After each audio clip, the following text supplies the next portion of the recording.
Oke, alhamdulillah. Apa kabar nih? Kalau kabar saya sendiri, alhamdulillah baik-baik. Masih dikasih kesehatan sama Allah juga. Oh iya ya, perkenalan diri dulu, lupa, sorry sorry. Oke, nama saya Ahmad Julio, kuliah di UIN Sunan Gunung Jati Bandung. Kalau asal saya dari kota Jayapura. Kuliah penting gak sih? Ya kalau menurut gua pribadi penting sih kuliah cuy. Penting ya, penting. Kalau menurut gua di Papua ya, seingat seingat gua pribadi 2013 itu yang masa percobaan bukan sih? Soalnya saya ninggalin Papua dari SMA waktu SMP kalau nggak salah, rasain 2013 tuh. Iya waktu SMP.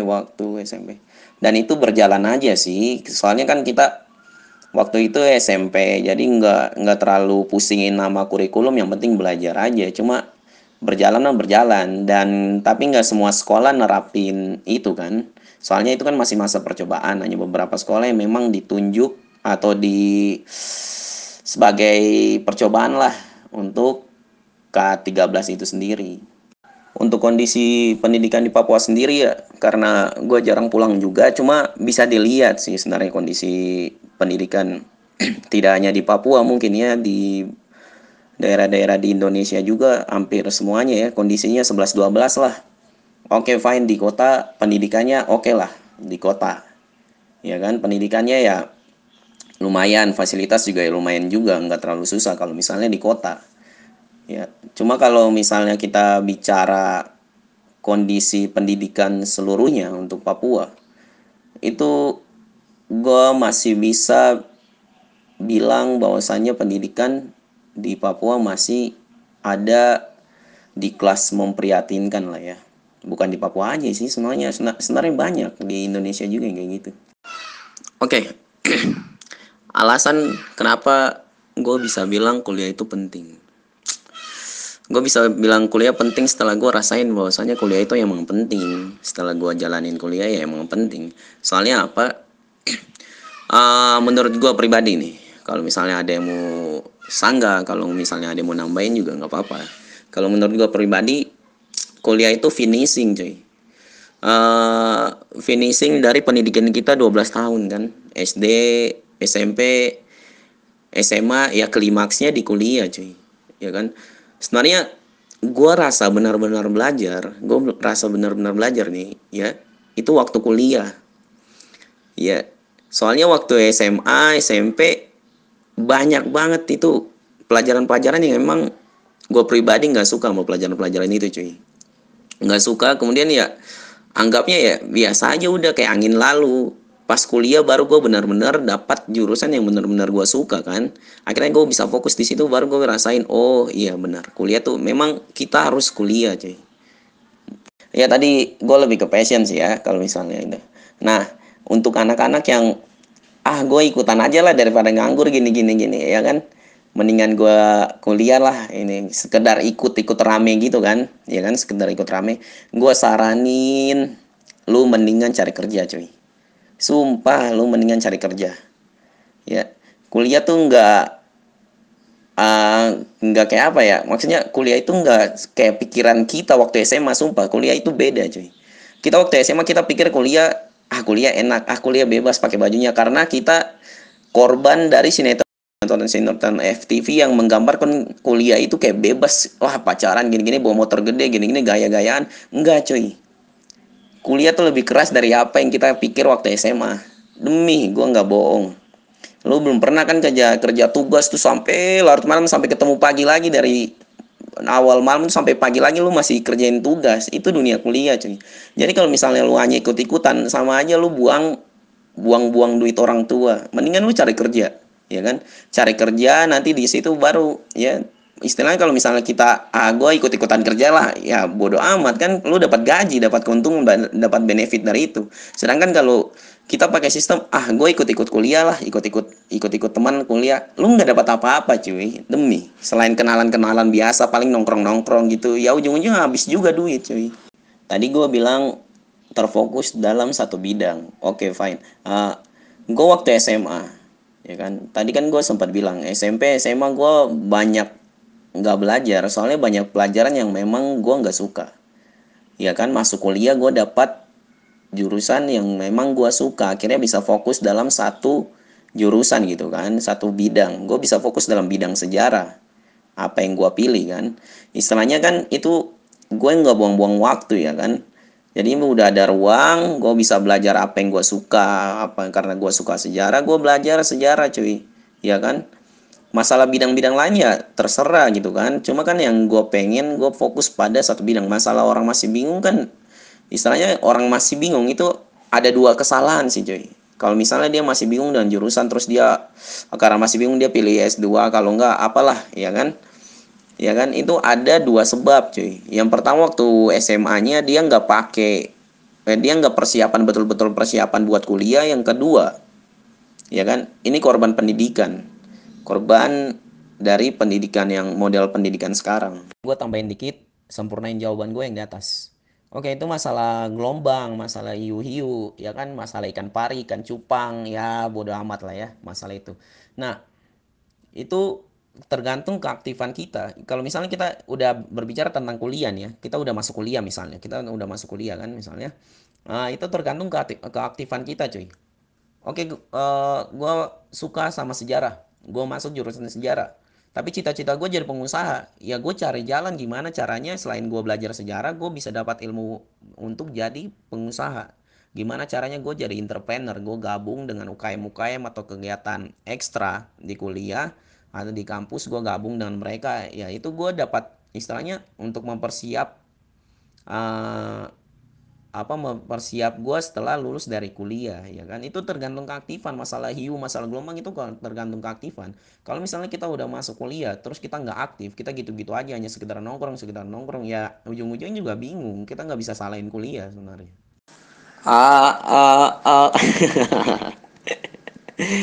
ah. Belajar itu penting gak sih? Ya sebenarnya penting ya.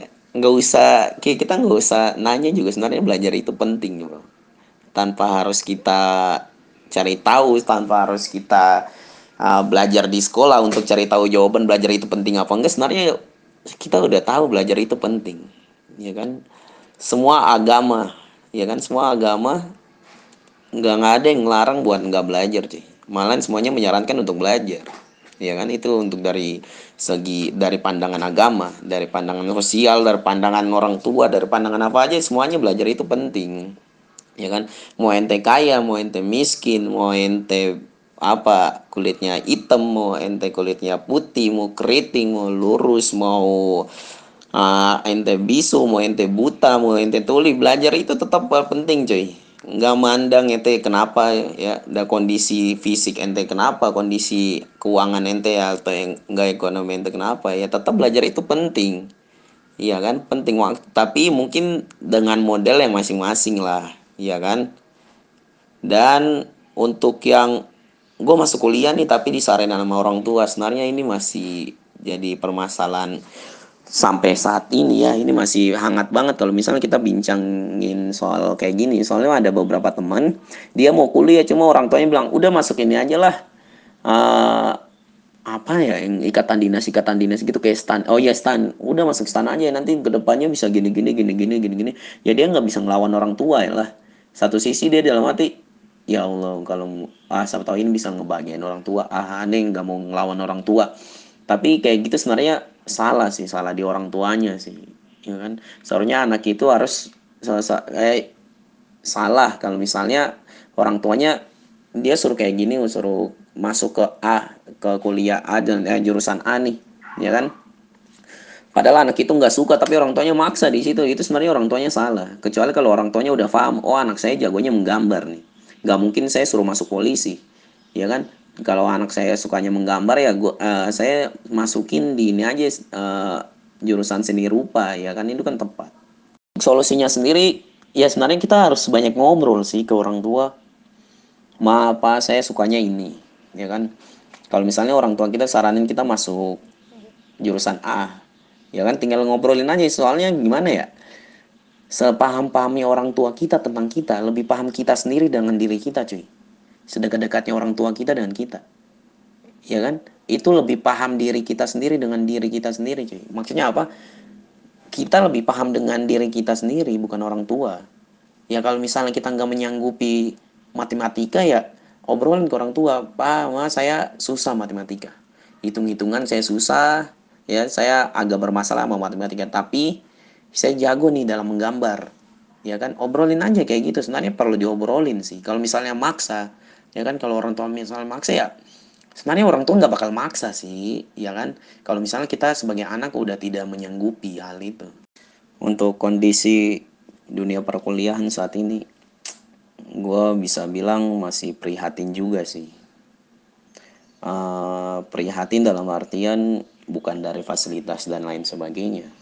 Mungkin hanya beberapa kampus ya, tapi mayoritas kampus insya Allah udah baik lah kalau dari segi fasilitas. Ya kan? Namun yang saya garis bawahi untuk prihatin di sini, saya garis bawahi lebih ke sistem sih, sistem dalam perkuliahan. Modal perkuliahan sekarang itu lebih membelenggu, cuy. Lu seakan di penjara. Istilahnya di penjara karena apa? Banyak dosen yang gimana ya? Jadi banyak dosen yang dia hari-hari ngasih tugas. Mayoritas dosen seperti itu, cuy. Dia ngasih tugas sampai nggak kenal waktu. Terus ngasih deadline yang sangat berdekatan kan deadline-nya, ya kan, dengan kita. Ngasih tugas misalnya bikin makalah 75 lembar, cuy. Deadline-nya 2 hari ke depan. Lu pusing nggak tuh? Pusing-pusing, cuy.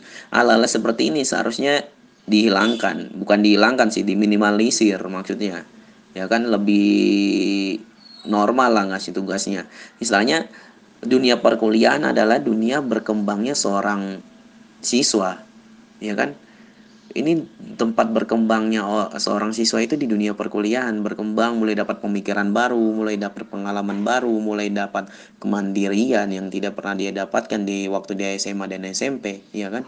Tapi malah dibelenggu sama tugas-tugas sehingga jarang ketemu sama orang. Istilahnya gini loh, gue pribadi gue menilai kuliah, ya kan? Kuliah itu dikatakan kita sukses dalam kuliah ketika kita berhasil berguna untuk masyarakat. Apalagi kalau lu kuliah di universitas yang notabene-nya negeri. Itu wajib lu berguna ke masyarakat, cuy. Soalnya selama lu kuliah yang fasilitasin itu negara, fasilitasin itu rakyat, itu dari duit rakyat, cuy. Untuk yang negeri ya, yang universitas negeri. Namun yang swasta beda hal lagi. Namun itu, menurut gua pribadi kuliah berhasil itu dinyatakan berhasil ketika dia berguna untuk masyarakat. Sekarang gini aja, kita gimana mau sampai taraf berhasil dan berguna di masyarakat, sedangkan kita hari-hari kuliah hanya ngurusin tugas. Ya kan, kita lebih dekat dengan HVS dan tukang fotokopi dan print ketimbang masyarakat yang menjadi tujuan utama kita untuk kuliah, cuy. Iya, maka dari itu gue bilangnya kondisinya memprihatinkan, ya kan? Banyak sekali dari korban-korban seperti ini nih, dari sistem-sistem seperti ini, akhirnya jumlah pengangguran yang terdidik itu makin meningkat, cuy. Ya kan? Lu sadar gak sih? Uh, Teman gue, percuma kuliah, teman gue yang S1 aja lulus kuliah dia ngojek, dia gojek, dia grab, ya kan? Teman gue yang S1 aja dia ngangkot. Ya ini sebenarnya gimana ya? Di sistem juga salah sebenarnya, ya kan? Seharusnya dosen lebih peka, tenaga pengajar lebih peka lagi, ya kan? Lebih peka untuk membentuk karakter siswa yang benar-benar siap nih untuk terjun ke lapangan nih. Misalnya dia jurusan teknik, ya kan? Jurusan janganlah jurusan gua sejarah. Misalnya jurusan sejarah, ya kan, berarti prospek kedepannya ya dia bisa jadi guru, dia bisa jadi arsiparis, dia bisa jadi ahli, bisa jadi tour guide juga, bisa kerja di museum dan lain sebagainya, ya kan. Seharusnya lebih menjurus ke situ, cuy, ya kan. Bukan kita malah difokuskan untuk bikin makalah, cuy. Masalahnya lulus kuliah kita nggak bakal ketemu makalah lagi, ya kan. Lulus kuliah kita udah nggak bakal ketemu makalah lagi, sumpah, ya kan. Terus kenapa hari-hari kita selalu ditekankan dengan makalah, kenapa kita nggak ditekankan dengan istilahnya, prospek ke depan seorang sejarawan bisa jadi tour guide, ya kan. Mulai belajar di situ, jadi tour guide tuh gimana sih perilakunya, mulai belajar bahasa di situ, belajar bahasa Inggris kayak nggak Arab, mulai mengenal tempat-tempat wisata, caranya jadi tour guide yang baik gimana. Kalau nggak cara seorang sejarawan ini, seorang anak-anak sejarah ini prospek kedepannya bisa jadi guru. Ya di situ ngajarin gimana caranya jadi guru, cara didiknya gimana, gini gini gini gini, iya kan? Lebih kepada situ, lebih menjurus cuy. Ya kan? Ini malah kebalikan. Aduh. Makanya gue bilang prihatin banget. Apalagi dengan model-model orang yang istilahnya dia susah, anak-anak yang istilahnya masih kaku. Sumpah anak-anak yang masih kaku ini bahaya. Ini biasa anak-anak yang masih kaku ini biasa jadi korban sih. Akhirnya dia jadi pengangguran. Soalnya dia kaku, dia nurut aja udah sama perintah dosen gini-gini. Terus dia di kuliah tuh model kuliah pulang udah nggak ada kegiatan apa-apa. Kuliah pulang nggak ada kegiatan apa-apa ya kan. Kuliah terus kamar weh. Udah diam main HP, duduk wifi, nonton anime dan lain sebagainya. Terus tidur bangun lah. Pokoknya begitu aja. Ini bahaya ke anak-anak seperti ini. Terkecuali untuk misalnya dia anaknya aktif. Oke dia tugas ngeluh kan, tapi dia aktif di perkuliahan kan, dia aktif di kegiatan ekstrakurikuler, di organisasi dia aktif, di situ dia dapat teman banyak, dia dapat pelajaran yang lebih ya kan. Oke, saya Ahmad Julio dari UIN Bandung. Mohon undur diri untuk closing statementnya. Mungkin pesan terakhir dari gue ya. Uh, Hidup itu mudah, ya kan? Hidup itu mudah. Ambillah keputusan dan jangan pernah menyesalinya. Melangkahlah sesuka hatimu, tapi ingat langkahmu akan berhenti ketika Allah memanggilmu untuk pulang.